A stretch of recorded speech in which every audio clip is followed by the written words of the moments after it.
Bien erré, toi qui mets la force dans les saignées. Ben si à paix ouvert dans tous les quais.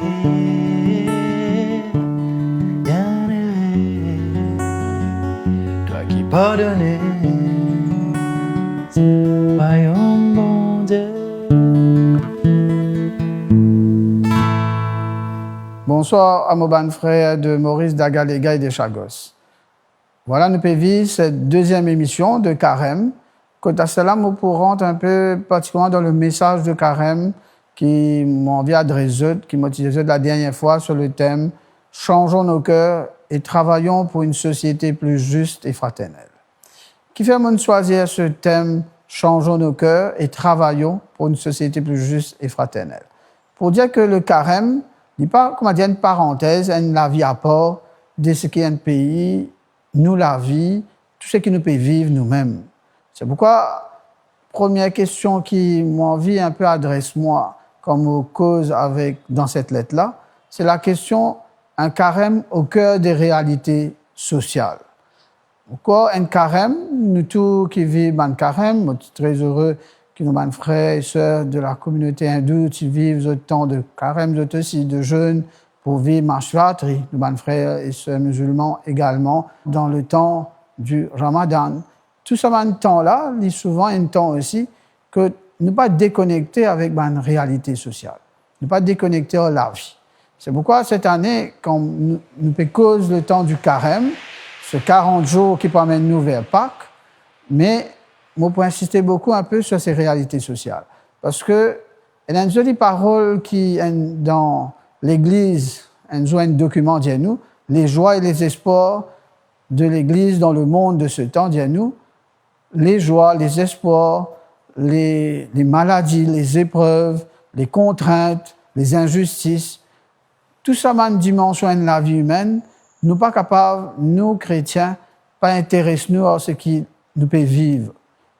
Comme il dit, rien de ce qui est humain ne peut faire écho dans le cœur des disciples du Christ. Comme si ça, bien résonne dans nous les cœurs. Et c'est pourquoi cette dimension prend en compte la réalité, bien important pour nous. Mais elle nous prend en compte la réalité qu'il y dit à nous. Peut-être c'est cela qui m'a insisté un peu dans ma lettre pastorale en disant que voyons-nous de la réalité sociale? Alors cette réalité sociale mauricienne, agaléenne ou chagossienne, n'y manquait pas quoi. D'abord, peut-être premièrement, depuis janvier jusqu'à mi-février, nous gagnons plus qu'une vingtaine de morts sur nos routes. Et ça, nous prions beaucoup pour une famille qui ne perdise des enfants ou bien un époux, une épouse, qui meurt, une famille qui meurt dans un accident.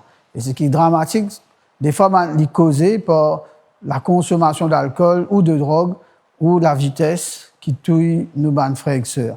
Ça, il y a beaucoup de morts dans nos pays depuis le début de l'année. Deuxième chose qui est mort dans nos pays en début d'année, nous recevons un résultat de la SI, la HSI. Nous sommes très frappés par le nombre, c'est bien bon. Nous sommes très heureux pour ceux qui ont très bien réussi, ceux qui ont fait de belles performances. Mais nous ne pouvons pas oublier aussi que même si nous avons 3 crédits, combien d'échecs d'enfants, plus que 31% des élèves, pas réussi gagnent le school certificate. Et ça aussi, nous ne sommes pas comme si insensibles, indifférents à cela. Dans toutes ces réalités aussi d'éducation, nous pensons aussi à des jeunes qui passent par un moment de mal-être. Nous sommes très marqués depuis l'année dernière le nombre de jeunes qui vivent aussi le drame du suicide. Cette famille, des gens qui ne touchaient pas ça, ce mal-être des jeunes devant ce qu'ils peuvent vivre intérieurement. Alors cette question-là aussi est très frappante. Pour nos frères et sœurs des Chagos, quand résident ici, il y a 5 Agaléens, excusez-moi, 5 Agaléens qui ne prennent pas aux examens de la SI, aucune réussite. En même temps, voilà encore une question qui nous pose, nous. Pour le peuple chagossien, puis avancer vers la souveraineté de la République de Maurice sur les Chagos, et c'est aussi en même temps un chemin d'espérance, mais le combat est long. Donc, c'est un débat qui nous peut tendre en Angleterre. Alors, voilà ce contexte un peu social, économique, qui nos pays peuvent vivre. Et en même temps, voilà ce que, dans la foi et l'espérance, nous dire, mais la question des pauvres n'est pas qu'une question à poser. Le pape Léon XIV, pour écrire l'année dernière un document qui dit l'amour envers les pauvres. Et il dit à nous, qui ne pauvres pas dans le monde, dans nos pays, dans une réalité par hasard. Et qui n'est pas une fatalité. Et deuxième question, il dit à nous, si, comment dire, nous pensons la pauvreté, comment dire, qui toujours, parce qu'ils méritent d'être pauvres, parce qu'ils ont dans pince, parce qu'ils ont inrodés, l'idée, c'est une forme de cruauté envers la dignité des personnes. Moi, je trouve ça bien faux, ce qu'il est pape Léon XIV peut dire. Comme s'il remettent nous devant cette situation. Et pour dire aussi, même les chrétiens, des fois, nous rentrent dans sa pensée-là, mais si nous disons, vous savez, si je suis pauvre, je te mérite. Si je suis pauvre, mais ça n'a pas de problème. Je tiens à pour faire des efforts pour sortir dans une pauvreté. Et alors, les papes viennent nous faire attention. Les questions des pauvres dans l'Église, ce n'est pas une question juste bien faire pour les pauvres, mais les pauvres, ils font partie de la mission de l'Église comme une manière d'annoncer la bonne nouvelle aux pauvres. Et qui nous considère le pauvre dans ce qui était dans sa dignité lui-même. Alors voilà cette première partie de ma lettre, comme si cette changeant nos cœurs-là, il dépend aussi le regard qui nous a sur les personnes dans une pauvreté, dans une blessure, dans ces questions d'addiction d'humains jeunes, comment nous guette tout ça là, et qui des fois quand nous guette dans les réseaux sociaux, il fait nous un pire, parce qu'il nous trouve une société mauricienne peut-être défigurée. Dans ce deuxième dimanche de carême, nous cause la transfiguration. Jésus qui allait aux montagnes, il est transfiguré devant Pierre, Jacques et Jean. Mais ce même Jésus, ce regard, ce visage de transfiguré, pour défigurer par la souffrance et la mort. Quelque part, c'est un peu ce chemin aussi qui bondit à nous. Tout le monde dans cela vient un moment, il connaît une défiguration, il y a une souffrance qui vient, comment dire, bousculer. Mais nous, l'espérance, c'est qu'il vient transfigurer nous, vient transformer ces réalités humaines, sociales et nos propres vies. C'est pourquoi, frères et sœurs de Maurice et d'Agaléga et de Chagos, nous pouvons continuer ce deuxième dimanche de carême dans cette espérance de la transfiguration, au cœur même des réalités sociales, mais comment trouver au cœur même de ce que nous vivons le souci, la dignité des plus pauvres. Voilà ce chemin que je vous inviterai à prendre avec moi et je vous dis à bientôt et à la prochaine fois.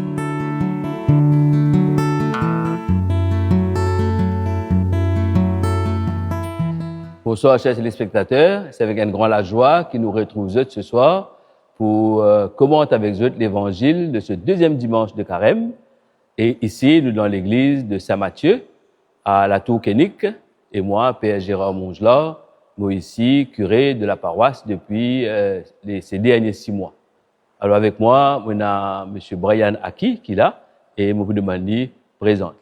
Bonsoir mon père, bonsoir à tous. Alors moi c'est Brian Aki, paroissien de l'église Saint-Matthieu et aussi membre de l'équipe d'animation pastorale de la paroisse. Voilà, donc nous pouvons lire avec vous l'évangile de ce jour qui est dans Saint-Matthieu, chapitre 17, verset 1 jusqu'à 9. Jésus prend avec lui Pierre, Jacques et Jean et amène eux sur une montagne bien haute. Et là, les transfigurés devant eux. Ce figure brillait comme un soleil. Ce linge vient blanc comme à la lumière.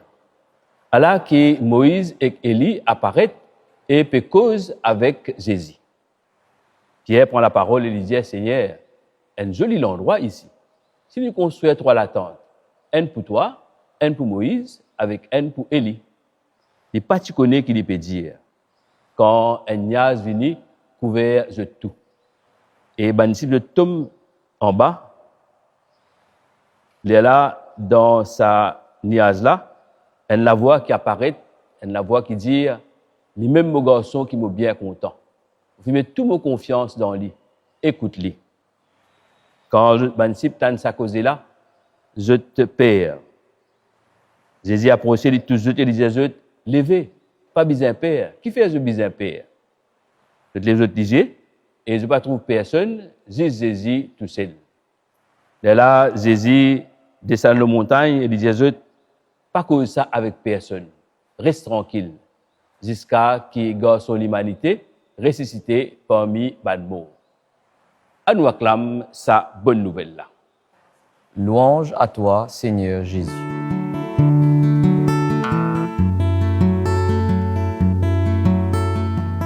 Mon père, vous faites lire ça l'évangile là, mais qui fait ça à ce moment-là? Qui fait ce moment transfiguration là, ça que tu as envie de dire. Exactement. Connais dans tout l'évangile qui nous lit, les bons qui nous mettent dans le contexte. Ça veut dire qui fait justement ta question, qui fait ce moment-là que Jésus amène son disciple aux montagnes transfigurées devant eux. Mais juste avant, Jésus lui pose question sur son disciple pour demander qui la foule peut dire au lit. Et là, la réponse vient, elle a peut dire Élie, elle a peut dire Moïse, elle a peut dire un prophète, l'Ancien Testament qui est ressuscité, elle a peut dire Jean-Baptiste. Et là, Jésus pose la question, mais eux, qui peut suivre moi depuis presque 3 ans, là, qui je dis, qui m'a été pour eux? Et là, Pierre prend la parole. Et là, il dit, toi-même le Messie. Et là, Jésus dit, Pierre, toi-même Pierre, c'est le sarros là que nous construisons à l'église. Mais juste après, Jésus est là pour annoncer sur la mort et sur la résurrection. Pierre pas comprend. Il dit, Jésus, papa, arrive-toi ça jamais. Jamais pas arrive-toi ça, Jésus. Non, non, non. Tu vas capable de mort. Mais c'est un mot qui peut arriver. Mission arrête la même. Et c'est là qu'il demande sa incompréhension de la foule, qui prend Jésus pour un prophète, pour Élie, etc. Pierre peut donner une bonne réponse, mais seulement, il peut comprendre le Messie dans un sens qui n'est pas du tout sa Messie, que Jésus peut dire, il disait mort ressuscité. Et c'est là que Jésus, dans cette incompréhension, il amène eux le montagne et les transfigurer devant eux. Il y a un message faux qu'il peut donner là-dedans. Un message très, très faux. Mais justement, qui fait transfiguration? Alors voilà justement ce message-là. Ce que j'ai envie de dire, c'est que je connais dans sa mot transfiguration-là, il y a le mot figure, la figure, le visage. Et le visage, il exprime beaucoup de bonnes affaires. Je connais, quand du monde est malade, quand vous êtes là, le lit peut souffrir. Hein? Vous êtes là, vous dites, quand on rentre la case, vous dites, vous partager ça avec une famille, vous dites, moi, c'est disons Brian, malade, et ce figure bien faille. Non, on ne va pas vous dire ça. On va vous dire, ce pouce les pieds, bien, pas trop bon, hein? Non, vous dites, ce figure. Et si vous réallez une semaine après, vous avez une croisière, une référence, qui vous dit, ce figure, bon aujourd'hui. Non? Et c'est pour ça que la transfiguration, c'est Jésus qui a envie de montrer que ce visage, ce figure, il vous défigurer par la haine, par la méchanceté des hommes. Je peux battre lui, je peux crucifier lui, je peux mettre lui à mort, mais après 3 jours, il peut ressusciter. Et c'est pour ça qu'il a envie de faire comprendre, après sa défiguration-là, de la souffrance, de la mort, il peut transfigurer. Vous comprenez là? Il peut transfigurer, donc il peut rendre de la gloire ce papa, et c'est la résurrection qui peut atteindre nous tous. C'est la résurrection qui nous peut vivre. C'est ce qui nous peut préparer nous pour célébrer à la fête de Pâques. C'est là qu'on comprend un petit peu mieux. Mais après, notre affaire qui intrigue moi encore, mon père, c'est qu'à la fin de l'évangile, Jésus dit à ce bon apôtre, pas dire personne. Et qui fait lui dire pas dire personne? Bonne question. Parce que quand il dit le Messie, quand Pierre dit Jésus est le Messie, Pierre dans sur la tête, il peut penser que ce Messie-là, c'est quelqu'un qui peut venir. Mais c'est pas oublier, c'est à l'époque-là, les Romains qui occupent la Palestine, qui dominent la Palestine. Donc, les Juifs, c'est une grande attente qui un jour, pour un grand chef qui peut venir, et il peut mettre tout les Romains dehors, et ils pourraient gagner un peu de liberté. Ils pourraient trouver l'espace pour vivre. Tu peux mettre toute confiance dans un homme politique qui peut venir et qui peut mettre propre partout. Alors, c'est pour ça que quand Pierre est le Messie, mais toi-même, ça Jésus-là. Toi-même qui peut venir pour dire avec une armée, et toi-même qui met un l'autre partout. Mais quand Pierre t'a dit que Jésus peut cause de l'amour, peut cause de la résurrection, mais quand tu es Messie, ça. Et c'est là que Jésus faisait comprendre, reste tranquille, fais-le qui, quand on ressuscité, les là que pour comprendre qui était le Messie. Le Messie, effectivement, c'est un Messie souffrant, un Messie qui est crucifié. Et d'ailleurs, dans le livre d'Isaïe, Isaïe peut dire bien. Il veut dire son visage était tellement défiguré qu'il n'est plus ressemblé à un homme. Tellement défiguré par la haine, par la souffrance, il n'est plus ressemblé à un homme. C'est pour ça que Jésus dit aux apôtres, garde le silence. Pas dire ça pour le moment, jusqu'à ce que le Fils de l'homme garde son humanité, ressuscité parmi les morts. Justement, mon père, une cause défiguration après transfiguration. Nous connaissons qui de la société aujourd'hui, il y a beaucoup de monde pauvre qui défiguré justement par la pauvreté. Comment nous, pendant cette période carême-là, nous sommes capables de faire transfigurer? Alors, ben, ça permet moi, pour connaître un petit peu ce qui ici, la paroisse Sainte-Marie-Madeleine, Saint-Mathieu et la chapelle Bienheureux Père Laval, comment nous pouvons essayer de vivre ce temps de carême. D'abord, à part l'activité que nous avons habitué à faire, les messes de quartier, tout ça, nous prenons un parcours que nous pouvons faire, nous pouvons inviter tous les paroissiens pour vivre un peu ce baptême, c'est-à-dire redécouvrir la grâce de baptême, redécouvrir qui ça baptême de nous recevoir là. Parce que tout ce qu'il nous fait, dans tout l'engagement qu'il nous prend au nom du baptême, de nous découvrir qui ça baptême là ça. Et c'est pour ça que cette session-là, nous prenons la lire pendant 4-5 semaines. Et là, chacun peut essayer de découvrir. Et à partir de là, comment est-ce qu'il nous vient des disciples missionnaires? Nous, souvent, nous tenons sa parole-là.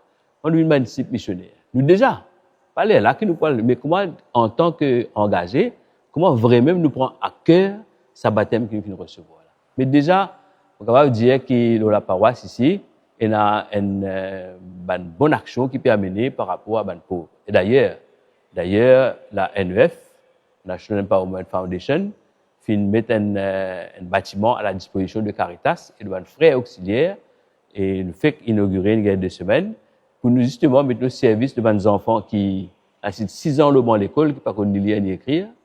Nous avons aussi un problème de logement, quand nous avons des conditions pour vivre aujourd'hui dans Maurice. Et d'ailleurs, le pape connaît ça en long et en large dans son premier, nous avons dit, cette lettre qu'il vient d'écrire, et Monseigneur Jérôme répond ça dans ce lettre pastorale qu'il me recommande. Il se forme le calendrier, je ne peux pas lire, il est très facile à lire, et la dernière qui est très fort qu'il dit, ainsi que le pape Léon XIV. Donc, la pauvreté, il y a une question qui est vraiment importante, mais bien content de souligner ça aujourd'hui. Il y a beaucoup de pauvreté, et le pape dit bien, la pauvreté, il y en a plusieurs dimensions. La pauvreté culturelle, la pauvreté matérielle, la pauvreté intellectuelle et plusieurs pauvretés. Nous avons la drogue, qui est une forme de pauvreté encore, et nous ne sommes pas capables, pendant ce temps de carême, nous ne sommes pas, comment dire, ouvrir à nous liger de cette réalité qui aujourd'hui peut faire beaucoup d'ito dans le pays. Merci beaucoup, mon père, pour ce partage-là. Et on éclaire moi beaucoup aujourd'hui, surtout l'évangile et comment ça amène nous pour vivre ça dans la vie de tous les jours et dans nos paroisses. Merci beaucoup. Merci à vous. Merci, chers téléspectateurs. Et bon carême à tout. Et surtout, pas oublier un effet très important, les 3 piliers du carême. Pendant le carême, nous invitons au partage, justement. Vous verrez nous l'écrire, comme Joël dit dans le livre de Joël, d'essayer nous l'écrire et non pas nous linge. On va dire, vous verrez ça l'écrire là, pour être attentif à ce qui passe autour de nous. Et puis, nous avons aussi la prière qui est bien important, qui est un pilier important dans le carême. Et bien sûr, jeûner. Jeûner, il n'y a pas une affaire qu'on va dire qui nous démodé ça. Jeûner, il est important parce que quand nous jeûnons, quand nous pouvons priver de quelque chose, et nous pouvons comprendre qui était un dimoun qui n'a pas mangé comme un bizarre. Qui était ça.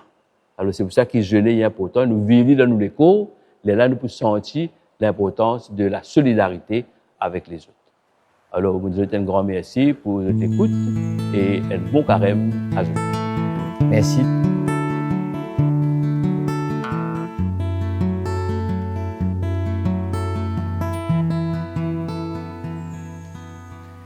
Bien erré, toi qui mets la force dans les seigneurs.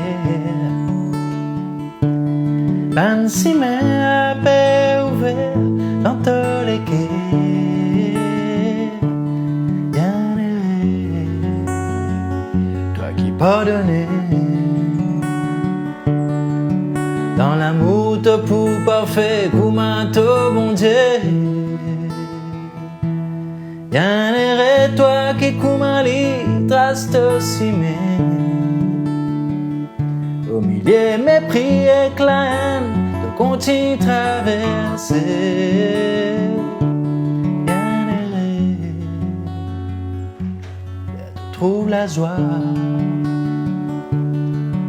Dans reconnaissance, l'amour gratis de papa. Bien erré, ou appelle-toi enfant, mon Dieu. Bien erré, de pour goûte la joie, l'éternité. Bien erré, ou appelle-toi enfant, mon Dieu, de l'héritage, royaume, bon Dieu. Bien erré, toi qui pries pour ban, qui fait toi du taureau. Dans tous les preuves, les seigneurs, pour faire toi vivre faux. Bien erré, les autres frappent-toi.